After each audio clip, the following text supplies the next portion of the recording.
Julie, come on up here. You know, this is a sad day, but it brings back an incredible amount of good memories. Today, America and the world, in my view, lost a remarkable leader. He was a statesman and humanitarian. And Jill and I lost a dear friend. I've been hanging out with Jimmy Carter for over 50 years, it dawned on me. And I had countless conversations with him over those years. I always would be proud to say that he used to kid me about it, that I was the first national figure to endorse him in 1976 when he ran for president.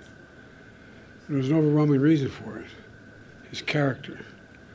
What I find extraordinary about Jimmy Carter, though, is that millions of people all around the world, all over the world, feel they lost a friend as well, even though they never met him. And that's because Jimmy Carter lived a life measured not by words, but by his deeds.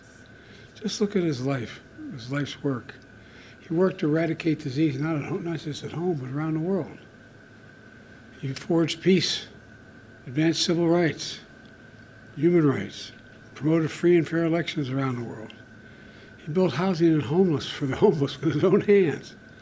And his compassion and moral clarity lifted people up and changed lives and saved lives all over the globe.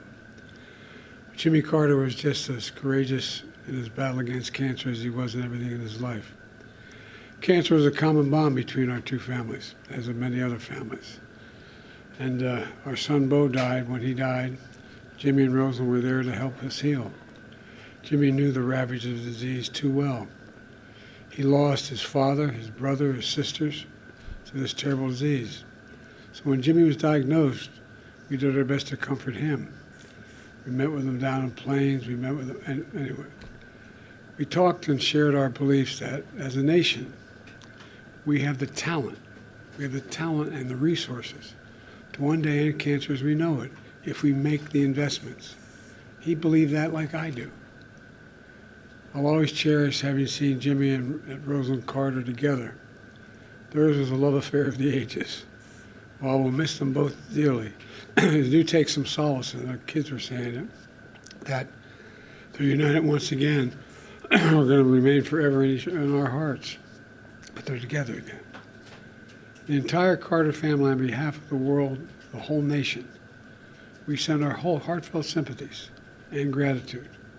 Our gratitude for sharing President Carter with us for so many years.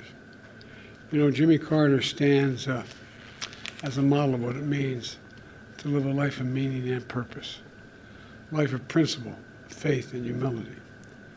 His life dedicated to others. You know, he was like my dad. He thought that, he said, Joey, a job's about a lot more than a paycheck. It's about dignity, your dignity. About being able to look your kid in the eye and say, honey, everything's going to be okay. He believed, as I do, and many as you do, that that's absolutely possible. It's within our grasp to do that. It's not that hard. In his life, he served the nation in the Navy. He led the state of Georgia. He became president and a beloved statesman all over the world. But to know his core, you need to know he never stopped being a Sunday school teacher at that Baptist church in Plains, Georgia. Today's world, some look at Jimmy Carter and see a man of a bygone era. With honesty and character, faith and humility, it mattered. But I don't believe it's a bygone era. I see a man not only of our times, but for all times.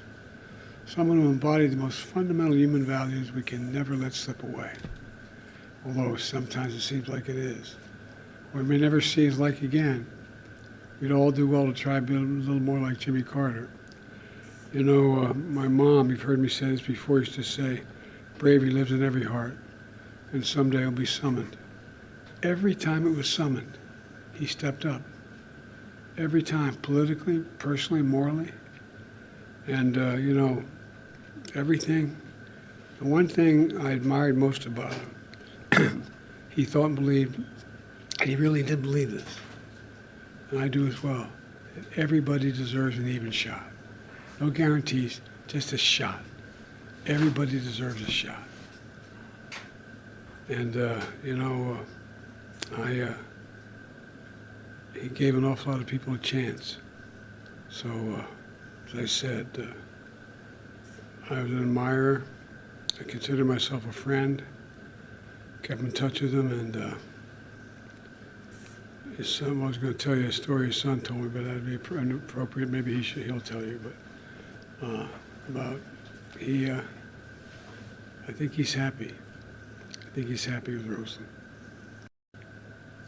Can you imagine Jimmy Carter walking by someone and he needs something and just keep walking? Can you imagine Jimmy Carter referring to someone by the way they look or the way they talk? I can't. I can't. You know, I think the end of the deal here is that one of the reasons why we're looked to by the rest of the world, for the bulk of our nationhood, we've laid out what our values are. We've said what we believe. It's not just in the Declaration, we hold these truths to be self-evident, but there's a feeling. The rest of the world looks to us. And he was worth looking to. So thank you very much. Appreciate it. Thank you.